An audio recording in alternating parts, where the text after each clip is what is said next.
Okay, we are live. Hello, and happy Friday. So happy to have you here, Raquel. For those of you who are watching us live, happy Friday to you as well.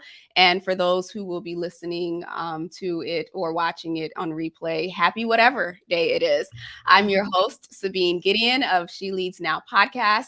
And I'm so excited to be continuing this Power of Money series with Miss Raquel Wilson. We are winding down to the last final weeks, so I'm excited to have this conversation with you. I know that we are probably going to have a challenge of keeping it under under the time limit here, but we're going to try as hard as we can. So without further ado, Raquel, I do want you to introduce yourself, but I will give the audience a little background about you and why I was so excited to have you join for this particular series. So, Raquel is an award winning educator, published author, and international speaker. She's formerly a teacher at KIPP, Tulsa University Prep High School, and she now serves as the region. She serves the region as a director of development, expanding social and fiscal support in order to create a future without limits for scholars to be able to build a more just world. In addition to that, she is also a certified financial education instructor and serves as the CEO for Raise the Bar Investments, a minority friendly personal finance education social enterprise, furthering her personal mission to close the gender and racial wealth gap. With that, welcome to the show, Raquel. Thank you so much for having me, Sabine. I'm so excited to be here. And thank you for that lovely introduction. I just humbly call myself an educator to an entrepreneur. I saw real world issues in my classroom during the pandemic and wanted to create solutions. So everything that I do is really centered around community empowerment, community education, and empowering us to build wealth for our last names. I love it. I love it. All right. So tell us a little bit about your journey because you have had a very unique journey in a short period of time. And so I just want you to share with the world how you've been able to, really navigate and create your own economy, so to speak, while you're also trying to teach and support people and doing it on their own. Well, my journey starts in Ohio. Although I'm based in Oklahoma, I'm from the original O state. And my parents could not afford to invest in anything typical. They couldn't invest in stocks, bonds, even the home that my parents ended up purchasing. We ended up losing it later in life. But one thing they did invest in, and something that sustained me throughout all of that traumatic upbringing, was my education. My parents always invested in my education, made sure I went to the best schools, even if I was the only person for miles and miles up on end in my neighborhood to have access to that. They showed me the importance of it. So going from a small town in Ohio to studying at Ohio State how our wellness is affected by things around us, including our education, to moving to Black Wall Street, Tulsa, Oklahoma, it was an entire journey. But I'll say education is a thread, or more so what is threading through my life. And education is what drives me to drive others, even with the individuals that I work with, whether it be students or community members or even folks that I mentor online and coach online. They always speak to the transformations that they've experienced due to the education. So, really, education has always been a part of my life through trauma, through triumph, and I continue to aim to grow in that every day. Awesome. I love it. So tell us how I mean, obviously you have a couple of things going on right now, but for the most part, when it comes to working with individuals on their finances, and I definitely want to talk about the books that you've written as well, how do you support individuals who come to you with, really planning out their financial future with the mindset and the understanding that the goal is to build long-term wealth and legacy? You said a key thing right there. It starts with the mindset. When I was in the classroom, I would often have students that wouldn't be able to be in their most optimal mindset of learning because they had things going on at home. They didn't have breakfast that morning. They, had family members arguing within the household. And similarly, when we think about our money mindset or our wealth journey, it all starts with how do we engage with money? When I have to go pay a bill, how does that make me feel inside? When I think about how I first engaged with money as a child, or even my role models and those that I looked up to as a child, how did they engage with money and what did that teach me? Everything when it comes to educating about financial wellness and about our wealth journey comes back to our mindset. So that's why my first book is called Holistic Money Mindset, Mental Preparation for Abundance. And for those that are serious about creating wealth and really changing the trajectory of their last name, I always say it's important to start with educating yourself on your own money mindset, your own money traumas, and moving forward with that. So you just said something there. For those who are interested in changing the trajectory of their last name, uh, talk a little more about that. Absolutely. Well, if you're like me, then you're a first generation wealth builder. Like I said, my parents couldn't afford to invest in anything traditional. And for me, especially as an only child, as a woman, the Wilson, for me as Raquel Wilson, the Wilson last name holds a lot for me. Some people do like the trajectory of their last name and their family history. Some people don't. But what I think we all have the agency to do in this day and age is create the life that we desire, which I believe is through education. So that's what I mean when I say creating change for our last name.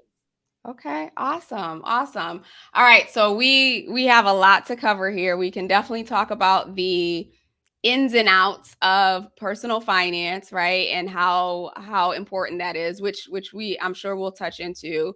But as the big visionary that you are, right? Like you're looking at this from the standpoint of what does this look like? What is the narrative of wealth look like in underrepresented communities Mm-hmm. 15, 20, 30, 40, 50 years from now? And certainly, what does that look like for women as a younger woman who has literally just changed the entire trajectory of your life? What were some of the things, and we'll go into specifics in terms of details of the how to, but what were some of the things early on in your life and early on in your career that triggered this understanding for you, or even you caught the glimpse that, wow, if I want to and if I put my mind to this, like I could literally change the game for myself and for others? Mm-hmm. Well, to even set the stage and tell a little bit more backstory, within my first 2 years of teaching, which I was teaching in Oklahoma, which is one of the lowest paid states for teachers. But within 2 years of teaching, I was able to pay off my student loans from my investing profits. Right. So no student loans. I'm very thankful for that. And I say that because it wasn't able to happen overnight. And I think that we as women, we naturally have our intuition and we know that sometimes things take time. But I think sometimes as women, we can be perfectionists. And I would say that don't let perfection be the enemy of getting started. If you're wanting to learn how to invest, if you're wanting to learn how to create change for your last name, it's important to just go get started. And even when we look at the statistics, we see that about 60%, specifically of Black women, have no assets invested. So when I saw that statistic and I knew that education, as has been before, has been the key for many things for me, I knew that education was the key to learning how to invest.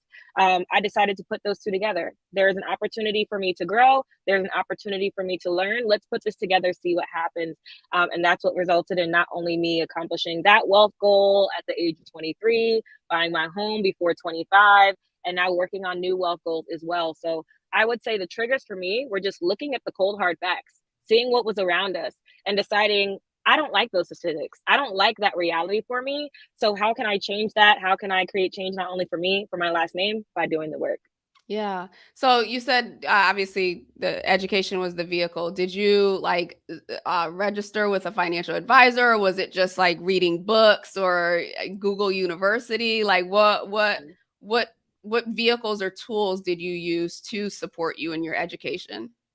Great question. Early on, it was a lot of hours searching the internet, and I really found that there wasn't a lot of information that was easy to understand and easy to apply, especially written from a perspective like mine. which is why I created my books, to fill that gap in the market so people don't have to spend as many hours as I did searching for all of those resources. However, I did hit a wall. Of course, when you're just searching on the interweb web, it's not always reputable. And again, as I mentioned, it's not really written towards you. So then I did become a certified financial education instructor through the National Financial Educators Council. And that really added a lot of what do I want to say, standards-based education to my life experience and education. One of the things that entered me into my wealth journey and entered me into investing was trading. I used to day trade, which for those of you that are not familiar with investing versus trading, as I explained in my book, day trading is more of a short-term form of leveraging the markets and selling and buying stocks, assets, foreign exchange, different things. Whereas investing is usually more long-term. For example, over a year, you are holding or buying and holding an asset. So going from this very hustle mindset and this very busy space of day trading, I realized what I did and didn't like. I learned about myself while I was learning about how to be a CFEI and learning from Google and things in limited fashions. So I think it was important for me not only to pursue formal credentials, but also to be reflective while I was learning and educating myself and really thinking, okay, there's so many ways to approach personal finance. What is the best way to make personal finance personal for me and reach my wealth goals? Yeah. So I have the same, I think we talked about this when we met last time. I have the same designation and the same certification. And at the time I pursued it for two reasons. One, for me personally, just to strengthen my understanding. And then I had this vision of, like supporting people in their finances and whatnot. Yeah, clearly that was short-lived. But I am grateful for the learning and the experience, and because the council, they are so passionate, like they really invest a lot in making sure that they're up to date. They allow their coaches or their consultants, whatever we're titled, to have access to resources, because that is the foundational desire of the council, to really educate or make financial literacy accessible to more and more. And I think I forget what, back when I studied it was probably like 2016. It was so startling, the statistics around financial literacy or illiteracy, yeah, more so than anything. And it was just like, oh my gosh, like even now to this day, I'm still curious as to why they don't teach basic finances in schools, or at least in high school at the very least, because then people have part-time jobs, they're making money. Like, just the understanding of how do you really empower yourself financially, since Mhm. money is such a big part of our world and our society. But yeah, total aside. So I'm glad that you took the course and you are now fully involved and engaged in doing that work. Maybe it was a time of sowing for me, and at some point in my career I'll pick it back up. But nonetheless, thank you for that. So let's talk Absolutely. about, you're in Tulsa, and I asked you this question when we first met, that, did you know that you would end up, like, was this part of the strategy? Was it intentional? Because really over the last, 3 years, ever since, the pandemic and the social uprising, that's where all of this awareness has been brought back to Tulsa and Black Wall Street and all of the things that happen, and the status that people of color used to have, particularly Black people used to have there. So it's not ironic. I know everything happens for a reason. So you didn't intend to end up there, but you are there. So how is that experience, being there, being literally on the land and the territory and the space and the environment and the atmosphere of where Black affluence and wealth once existed, and now they're trying to bring it back? What is that experience like for you? It shows the importance of placement. It shows the importance of environment. I hope it inspires everyone that is thinking about either a location change or career change, that if you align yourself with the right opportunities and the right people, that you can create the change that you not only desire, but we're sent on this earth to change. So I will say I did not want to move to Tulsa initially, even back when I was in kindergarten as a 5-year-old. I remember saying, I don't want to be a teacher. They don't make enough money. Of course, I came here to teach. And in college, saying that I don't want to be a business owner, it's too much responsibility. And of course, here I am now owning 2 businesses here. So I'll say this. Even though I did not want to come to Tulsa, it's really shown initially, it's really shown me the value in just getting out there and trying things. I believe for those that are thinking about how can I accelerate my success in my life, just get out there and try things. Really have a high level of self-awareness, know your values, know your non-negotiables, and then explore. And that's why I've made a home in Tulsa. That's why I quite literally have a home here, love it here, contribute to the community here, consider myself a community leader here, because there's so much opportunity to change things. So no, it was not initially planned. I encourage everyone to visit Tulsa, Black Wall Street, Greenwood, at least once in your life. And of course, for the weekend, I will say happy Juneteenth, everyone. Absolutely. And so one thing, and I don't want to gloss over this, is that you mentioned that you were able to buy your house with cryptocurrency, right? So that's again another level of I'm going to learn something new and then actually leverage that to really change and shift. What got you into crypto? Yes. So I was able to pay for my student loans with my cryptocurrency profits and then continuing those goals and, of course, continuing to invest, which allowed me to also buy my home. So, what got me interested in cryptocurrency, throwback again to day trading. I was initially day trading the US dollar, the Mexican peso. These are different foreign exchange. To catch anyone up to speed, you can trade different currencies across the entire world. That's a great diversification method for those that already have balanced portfolios. You can learn more in my second book, Personal Finance Crash Course, what they didn't teach you in school. But what initially got me interested in investing in crypto was day trading. And I wasn't having as much success doing it on the fast paced short term market. So that led to me wanting to grow in my investment skills. I learned about due diligence. I learned how to evaluate a company to actually determine, is this one of those cryptocurrency companies that's going to just vanish tomorrow? Or is this a cryptocurrency company that actually has sound backing, that has a sound business model, is actually solving a problem in the world? And even when I was paying off my student loans with my cryptocurrency profits, the coin that I invested in was called it's blanking on me right now. I'll put it in the comments afterwards. But its utility was focused on sending remittances back home to those that lived in countries like India or lived within the continent of Africa. And I understood that, wait, this actually solves a real problem for people. I understood that, wait, this market size is actually very large. Compound, that's the name of the coin, Compound. So you can go back, check it out. During the time that I invested in it, it was able to grow over 300%. But the problem with cryptocurrency that a lot of people often forget is, number one, what are your goals? And number two, what are your values? As someone that's family oriented, that asset aligned with my values. And also as someone that knew I wanted to pay off my student loans, that aligned with my goals. So once that coin reached that level of growth that let me get to my goal, I withdrew. And I also kept in mind other tax things and other things that I talk about in due diligence. But that's really how I got interested in cryptocurrency, seeing the value that it had growth, but also seeing that, hey, in this specific format of day trading, I wasn't having the most success. So then moving myself into a category of trading that allowed me to have more success, allowed me to have more time freedom, and allowed me to reach my goals, which allowed me to pay off my student loans. Awesome. Thank you for that. So obviously you work with individuals at like the student level to like full-blown adults who are really trying to get a handle on their finances. As it relates to women in particular, in the work and the support that you provide, where are you seeing some of the pitfalls, if you will, or some of the challenges that women are having when it comes to really creating that plan, sticking to that plan, and building out their wealth strategies?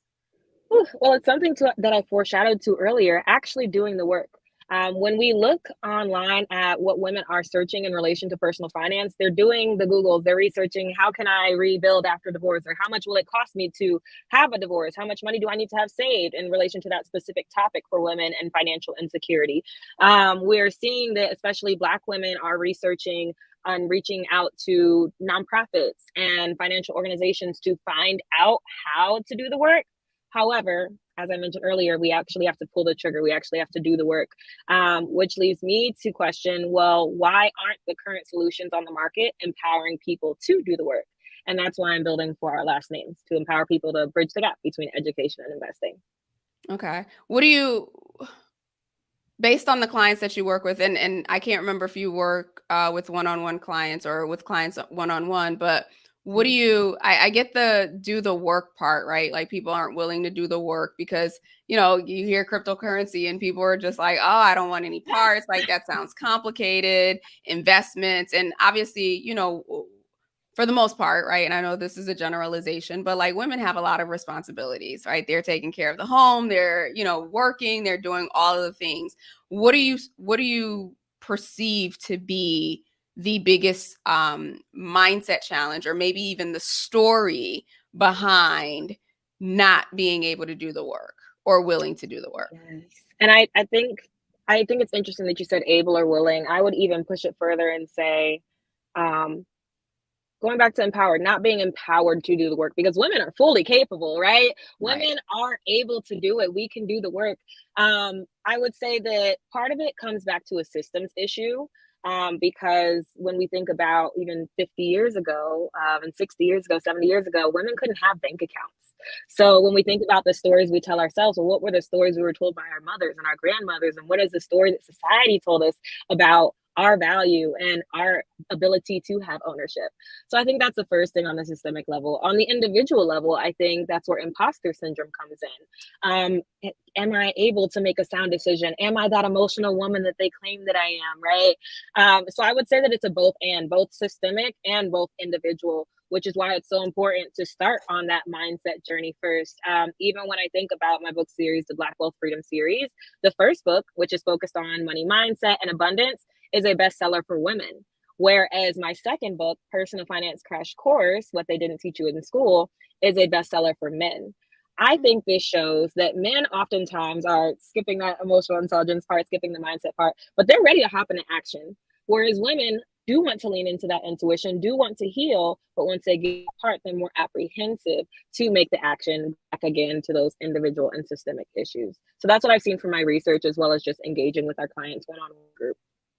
That's fascinating. That is fascinating. So, my audience for the most part, or for those who tune in, it's a nice even balance between those who are in entrepreneurship as well as those who are in traditional work environments. And so, if we could just kind of split them up for those who are in traditional work environments, where obviously they have their 401k, they're doing the savings and whatnot, but they really want to level up, or they really want to take it to the next step and say, okay, you know what? I don't want to work forever, and I want to figure out a strategy and a plan to allow my money to work for me. What are some of the vehicles or some of the avenues that they can start to look at to help support them, while they still have this regular full-time job paycheck coming in? Absolutely. Such a great question, especially considering that I started both of my businesses while being a full-time employee, one of which while being a full-time teacher throughout the pandemic. So that was extremely difficult. I would say number one, think about your streams of income. I like to think about income like a table. It's better to have a table that has multiple legs instead of one leg in the center. Because if that one leg drops, AKA your one job as your one stream of income, then that means that the whole table falls. But if you focus on building additional streams of income, which I'll talk about some methods in a moment, then you'll have the opportunity to have more financial flexibility. I know some people say financial freedom as well, right? So if another pandemic comes, or a life emergency comes, or a family emergency comes, which affects one of your streams of income, aka one of the legs on the table, at least the table can still stand. At least you're still standing, right? So some ways to think about creating additional streams of income beyond investing, as we've talked so thoroughly about in this conversation. I would say number one, real estate. You can think about this in a physical real estate term. There are ways to invest in what we like to call REITs, aka real estate investment trusts. And there are ways to basically invest in small portions of, say, a large apartment complex, or even we think about the Dollar General stores, right? You can invest in a portion of that. So you don't have to have thousands of dollars available to, say, buy a home, get a down payment, all of those different things. Now, aside from physical real estate in the form of REITs or buying your own property, there's also digital real estate. And that's something that's becoming very popular in 2023 and beyond, because we know the power that exists online. We just have to actually tap into it. So digital real estate can look like podcasts, for example, where you're able to receive income from ads. It can look like YouTube, to where you can also receive money from your digital impact, what you discuss, your thought leadership, advertising as well. TikTok is also another place where you can create digital real estate and create income from that, right? So I would categorize real estate as a whole, physical or digital. That's a very large way that people are expanding multiple streams in this day and age. Of course, there's always the old fashioned getting started with your business. I like to think about business in itself as multiple streams too. So you can have a book business. Raise the Bar initially was a book business, but we've expanded now into speaking. We've expanded now into contracting. We just closed a contract with a high school system over in DC to provide financial literacy to their seniors and juniors. So I would also say that for my ladies and folks that are thinking about starting their business while they are employed, it's okay to start with just one product, but also think about how can I develop the multiple streams even within this business. So those are, for the sake of time, I'll just mention those: starting your business, real estate with digital and physical, and of course, investing, which is where we help you.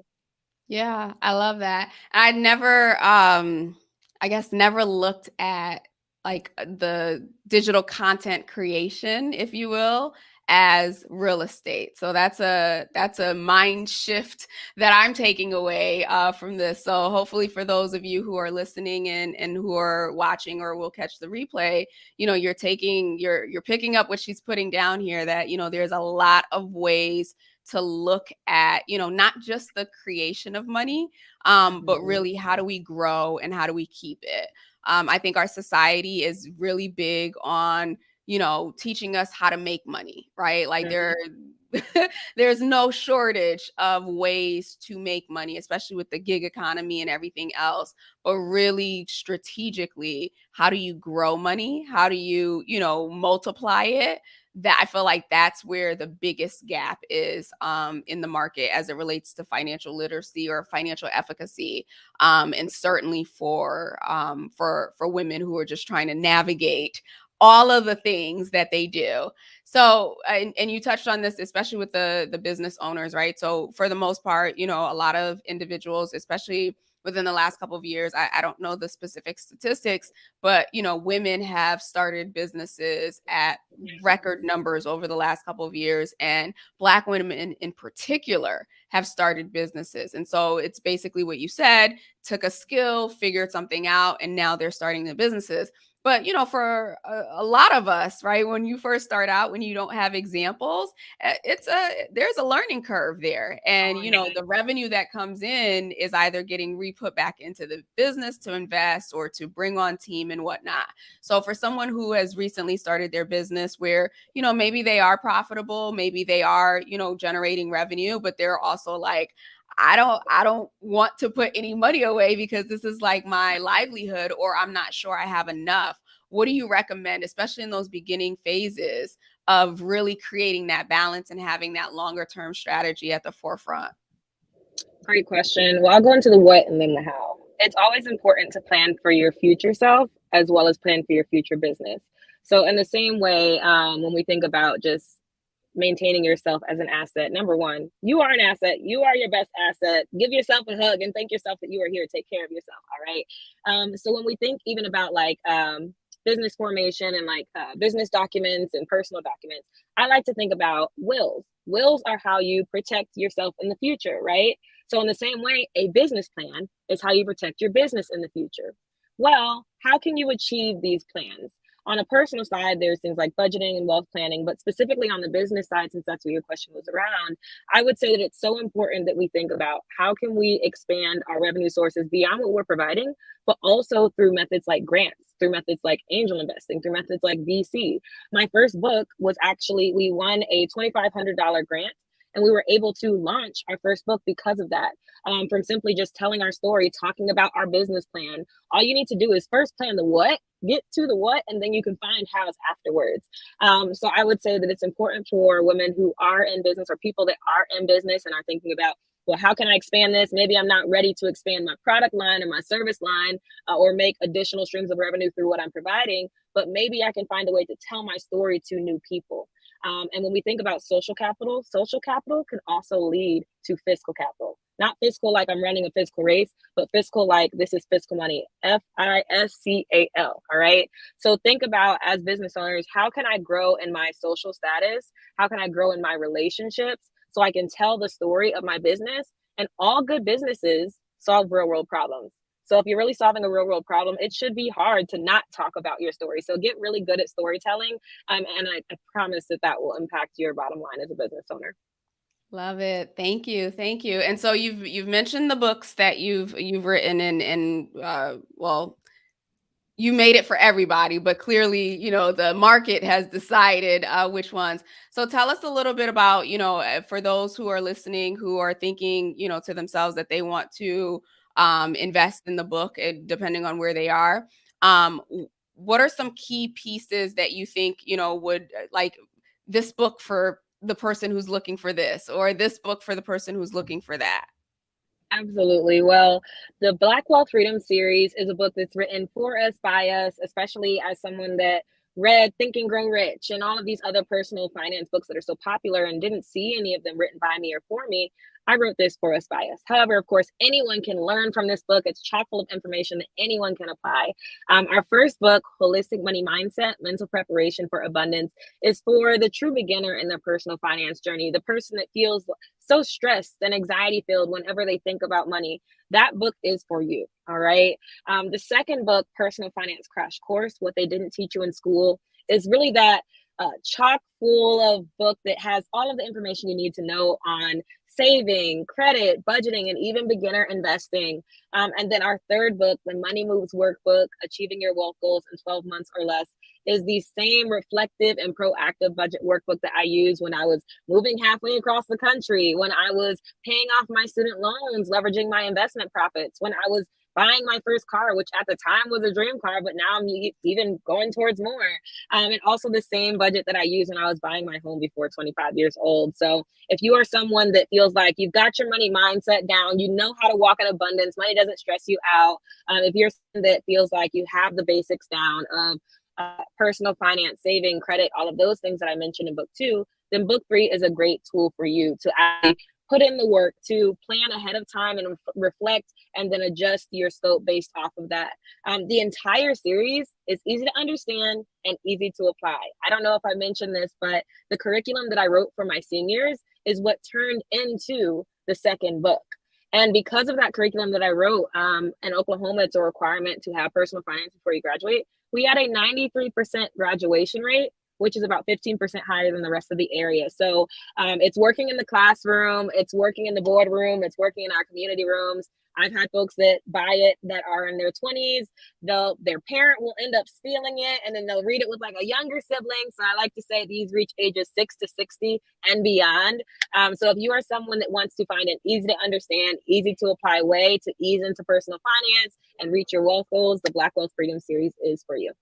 Okay, awesome, awesome. And we'll talk about your website and how to get in touch with you. But before we do that, and to wrap up, to be mindful of your time, we're gonna go through the blitz session here. So, three questions. So, first one up. As you think about what you've been able to accomplish, and I don't know if you guys have been paying attention in terms of what this genius is or how old this genius is, but she is still in her 20s and she has accomplished, and this is not a dig by any means, but things that people much older have not been able to accomplish. So kudos to you for that. And so I know I'm pretty sure you can answer this, but I just wanted to put that out there that you still got some living to do, and you've already accomplished a lot in the time that you've been here. But when you think about what you've been able to accomplish so far, if you could go back to a younger version of yourself and give her some advice that you think would have been a game changer for her, or for you, what might that be? Trust the process, which can mean so many different things. I mean, I know that God placed me here for a reason. There's even like a large story around my birth and me potentially not even being here, but here I am, and my purpose is here in front of me. So I would just tell my younger self to trust God, trust the purpose, continue to explore and try new things. That has been those pieces of advice there have been what has opened the most doors for me, and also closed the doors that are not aligned for me. Yeah, I love that. And I'm gonna detour real quick. Do you I would imagine, right? Like obviously you're a quick study and a quick learner. Do you intentionally keep a lot of mentors in your circle? Oh, yes, mentorship is important, and accountability is very important for me. I'm someone that will walk in a room and start doing something and then remember something else in another room. So mentorship is very important, not only to learn from someone, but also so they can help you stay accountable. Even shouting out some websites, sky'sthelimit.org. You can get free mentorship on there, as well as free grants on there. That's where all of my advisory board members came from. So they helped me really grow my first business, and also help me realize, wait, Raquel, you're doing something revolutionary with For Our Last Names. You need to get that out on the market. So they've even been able to push me. So I would say mentors are so important for your journey. And once you feel like you've had some level of success, don't forget to give back and mentor as well. Love it. Thank you. And so let's future forecast for a moment here. You're 30, 40, 50, 60, however many years down the line, and you are looking at your life, and the impact that you've made. What do you want that legacy to be? I So here's this. Legacy is very important to me, which is even why I say the brand being For Our Last Names, building wealth for our last names, right? Um, so I would say that in 60 years, For Our Last Names has empowered over 1 million families to build generational wealth. I would say that um, I don't know what the format will be, but I hope to create something that can empower entrepreneurs, especially those underrepresented by race, class, or gender, to practice stewardship and build businesses that bring the kingdom on earth, that bring good on earth, right? I know that my faith is something that very much so influences me as a social good entrepreneur.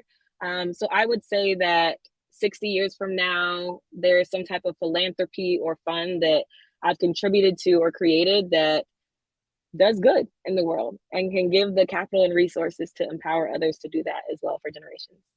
Love it. Thank you. And then last question, you obviously you have your books, right? But you also indicated that you are big on reading as part of your learning journey. So if are there any books, or is there one book that you've read along your journey that you felt was again another game changer for you, and something that maybe you go back to regularly or recommend to clients? Two books. One that I read last year that changed my life, and I think especially for women that feel like, oh my gosh, I'm doing so much. How can I find more time to do something? There's only 24 hours in the day, so there is not more time. But I'll tell you a book that will give you a hack. It's called Who, Not How. And it Mm-hmm. talks about delegation. When I brought on an assistant to run my business, or run the operations of my business while I was operating in my zone of genius and the things that I liked to do as a CEO, not only did I find more time in that 24-hour day, but I also found myself having more mental wellness. And that even flashes back to imposter syndrome, because at first I felt like I didn't deserve an assistant. I felt like I wasn't worthy of having an assistant. Who am I to put together a grocery list and have someone order that on behalf of me? But then I realized how much time that freed up on the back end, and how much the higher level of mental wellness that I was able to experience. So check out Who Not How and get to delegating in your life. All right. The second book I read back in college, and I try to read it at least every year, every other year, and it's called Atomic Habits. Our life is built around the habits that we have. Even within the For Our Last Names app, we're building in some really great habit building and habit forming exercises so people can find it easier to achieve success on their wealth journey. So those will be my two wealth books, or I'm sorry, my two book recommendations: Who Not How and Atomic Habits. Both of which I have sitting in Audible. Like I've the Who Not How is like my next read. Because it's for many different reasons that I won't bore the audience today. It's one of those where it's just like, okay, that's been a growth opportunity for me, and it's been recommended so many times where I was just like, okay, let's go ahead and read it and get the inspiration and the tips and move forward. It's funny, it works, or my mindset goes into delegation in certain areas, and then in certain areas it doesn't. So we're gonna try and make me whole here. So thank you for those recommendations. And I know Atomic Habits is a really powerful book that gets circulated in the entrepreneurial space. So we will definitely go ahead. If I could add one more, this is a Mhm. throwback. My high school health teacher made us read this, and I didn't appreciate it then, but I appreciate it so much now. The Four Agreements. Ah, Sometimes we can, especially in our wealth journey, we can think that this is other people's problem. This is my life was set up this way. We have control of our own situation. We just have to have that mental shift, that paradigm shift. And reading that book over and over and over again has helped me understand that this is within my control. This is yeah. within my sphere of control. You're like the, I don't know, fifth person on the show, and I've read it like 2 or 3 times. But did you say that your high school teacher had you read it? And this is why I say it all comes back to education, full circle. It is. I mean, I didn't read it until I was in my late 30s, and I can't imagine. It was a game changer. It certainly was a game changer. It teaches you self accountability in ways that you can't learn in different ways. But the fact that you read that in high school, I feel like these are the types of, this is what education is. This is the stuff that people should be learning to help them navigate life, and be resilient or build resilience earlier on. So I'm kudos to your teacher for making you read that, and kudos to you for reading it and rereading it, because I try to read it at least once a quarter, as a reminder of, okay, Sabine, not only do you have agency, but you have power, right? Like you get to create what this existence looks like for you. So thank you Yeah. for bringing that up. So Who Not How, Atomic Habits, and the Four Agreements, we will be sure to link those in the show notes. And if you are a regular listener to the show, you have heard the Four Agreements at least 4 or 5 times now. And if you have not read that book, come on, like let this be the additional sign you need to go ahead and grab it on Amazon. So with that, I know you talked about your books. We have your links to your books, but for those who are listening and watching, if they want to get in touch with you, what's the best way?